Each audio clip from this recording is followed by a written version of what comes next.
Hi, everyone. I'm Olivier Knox, Chief Washington Correspondent for Yahoo News, and this is Yahoo News Live. Well, is it going to take divine intervention to patch up the relationship between Hillary Clinton and the press? Joining me now to talk about Hillary versus the media is David Brock, a veteran political knife fighter whose dramatic swing from right-wing hitman to Hillary activist is the stuff of legend. Brock has written a new book, Killing the Messenger, about the machine he built to help Team Hillary hit back at what they see as unfair media coverage. David, welcome. Thank you for having me on. So I'll be totally honest, David. I don't need Hillary Clinton to be my friend. I don't need her to be nicer to the press. We're not friends. That's not how the system is designed. But this did make me think a little bit about your book tour, specifically the really serious charges you're leveling against the New York Times. You say they've got a special place in journalism hell. You're going after a senior woman editor there, Carolyn Ryan. Did Hillary and her senior advisors sign off on this? Oh, not at all, no. This book was, I wrote this book myself without any help or advice from people in the campaign. Are you getting any feedback from them at all, though? Maybe dial it back a little bit. Maybe this looks bad. Maybe this is the New York Times. Anything like that? Nothing like that, no. All right. Well, we have a new poll, David. I know it's early. We haven't had any true tests of campaign organization, but I want to look at this poll. I think we have a graphic now. She's still far ahead, but as you look at the numbers over the past few months, it can't be cheering you to see her drop in the polls. Does she bear any responsibility at all for that drop? Well, look, I think you always want your candidate to be ahead in every poll, in every race, and it's politics. There are always some twists and there's some turns, and that's what we're experiencing right now. But I think it's common sense. I'm not a pollster, but it's common sense that if you have 6 months in which 3 times in 6 months on the front page of the New York Times is your name next to an allegation of criminal misconduct. You have a relentless negative campaign by Benghazi investigators on Capitol Hill who are working through the New York Times to mislead the public. Look, you're going to end up with some legitimate confusion and concerns on the part of voters. And so I think that's where we are. But I think the good news is there are 3 things that are converging right now that are going to put this to bed. I think 1, Secretary Clinton's interview last week where she said she was sorry and took responsibility. 2, as people start to see what's in these emails, they're benign, as everyone knows. She wants skim milk in her tea, or she likes park and recreation. And 3, the Department of Justice legal filing last Wednesday that said definitively and said with no question 2 things. 1, that every government employee has the ability, and it's appropriate, to make distinctions between what's work-related email and what's private email. And 2, the deletion of the email was appropriate, of the personal email was also appropriate. And so that question's now been asked and answered, and I think we can start to turn a page. We have actually a little bit of Hillary Clinton commentary. Let's take a listen. I got some advice from Dr. Wagaman just earlier this morning, which I promise I will put into effect. He basically said, if you're going to read and listen to Romans 12, you got to be nicer to the press. So, to my friends in the press, I will certainly take that to heart. Okay, that's Hillary Clinton saying that she will certainly take it to heart, that she needs to be kinder to those who persecute her, in this case, the press, obviously. As we look at this unfolding email story, though, and at her poll numbers, sure, how important do you think it is for her to just crush her appearance before the Benghazi committee in late October? Well, I think 2 things coming up are important. I think you're going to have the first debate, and Democratic voters are going to see for the first time all the candidates up on stage, and they're going to be able to ask themselves who they really want as president. And I think Hillary Clinton will come across as the real progressive standard bearer in that race. And 2, I think, yes, as you know, Secretary Clinton's been asking for months for this appearance. It's finally scheduled, and sure, it'll be another important moment, and we'll see. But remember, the last time you had a lot of right-wing conspiracy about, she's faking an illness so she doesn't appear. She finally appears, and even on Fox News, they said she hit the ball out of the park. So we'll see. You played an interesting role in the 1990s in various ways, but one of the ways that I remember best is essentially you gave life to this phrase, the vast right-wing conspiracy, what Hillary Clinton blamed for some of the Clintons' troubles. But as I look at the investigation into these emails, this controversy over her emails, I see the Justice Department, I see the FBI, I see the intelligence community raising some red flags. you can't be arguing that the Obama administration is somehow acting at the behest of the right-wing conspiracy or is part of it. No, I'm not. But I do believe that this issue was successfully scandalized by the Republicans who were investigating Benghazi and found nothing and ran out of gas. Even the House Intelligence Committee, controlled by Republicans, said there was no wrongdoing by President Obama or Secretary Clinton. And then that investigation morphed into the email investigation.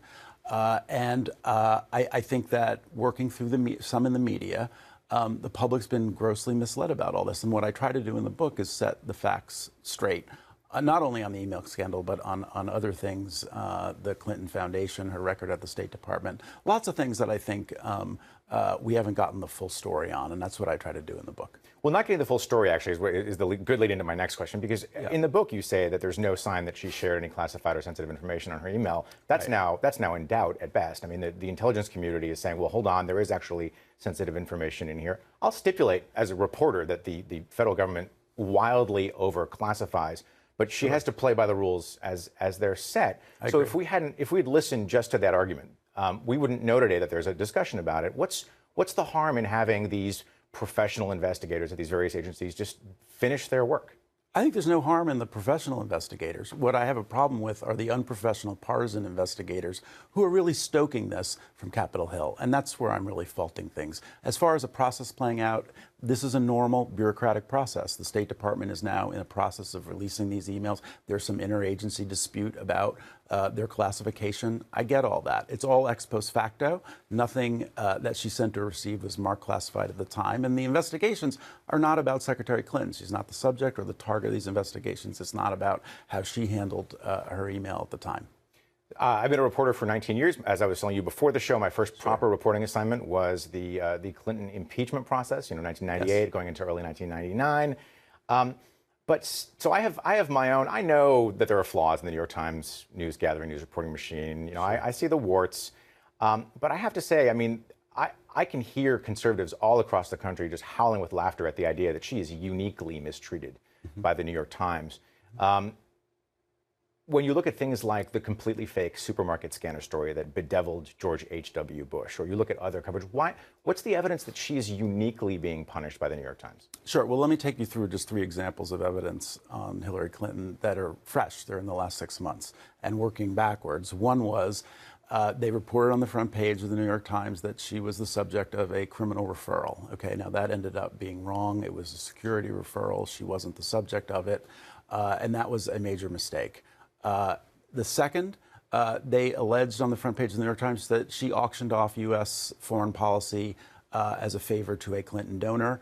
That allegation was groundless. And then I think the very worst one is the very first one, where they broke the story of the personal use of email. They had a long statement from Secretary Clinton's spokesman that they truncated and edited down to almost nothing. It would have contradicted the major premise of the story, which was that she may have violated federal rules.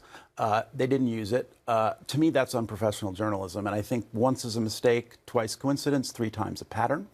And I could also, talk about the last 20 years or so at the New York Times. You're referring to the 90s.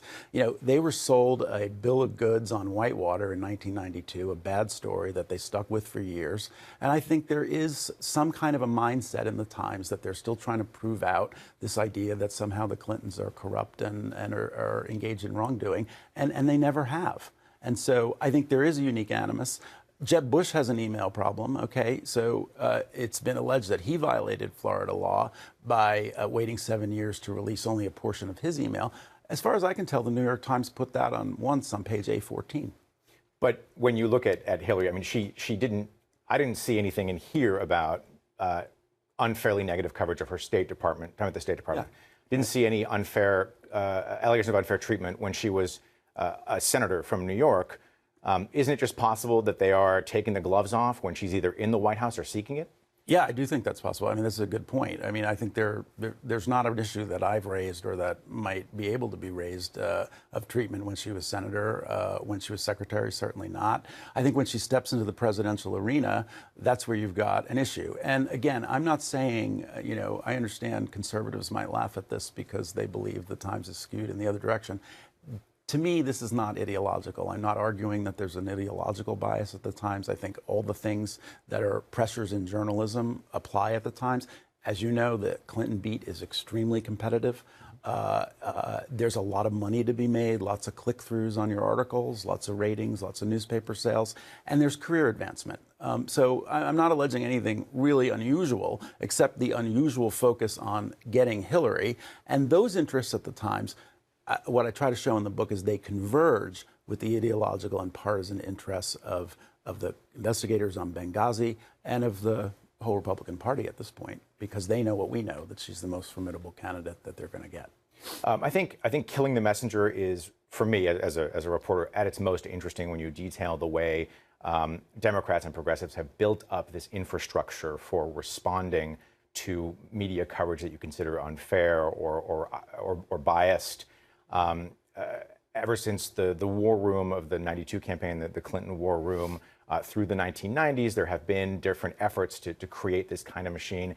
As somebody who's been on the business end of this machine a couple of times, I am dying to know, when you get up in the morning, how do you decide which stories, which outlets you're going to go after, which reporters are going to be, as I said, on the business end of your, well, I'll be gentle and call it your engagement on Twitter and in other venues? Right. Well, it's an iterative process. We have about 80 people in our organization, Media Matters. That's a combination of research and communications. And we're looking at a cross-section of national, mainly political media on a given day. Now, we move things around based on patterns that we see, patterns of misinformation. So we go where the misinformation is. And we're basically looking at, the first thing is, what's the news of the day? So in that sense, we're not really dictating. The media itself is dictating, and we're looking at what they're prioritizing. And then on lots of other issues, say climate change, we dig deeper. We do pieces on trends, on lack of coverage of issues, on the fact that that debate seems out of balance. So there's a whole range of activity that goes on that's not just the given day, but a lot of it is off the news. You have a one, I guess it's kind of a fleeting thought in here that made me jump up and take notice. You said it may be that 2016 is the end of the Clinton wars. That might be wishful thinking. If she wins, how is that possible? Right. That might be wishful thinking. I think I say it's the final battle, but hopefully we'll have 2020 as the final battle. All right, David Brock. The book is called Killing the Messenger. Thank you very much for your time. Thank you very much. Appreciate it. We always look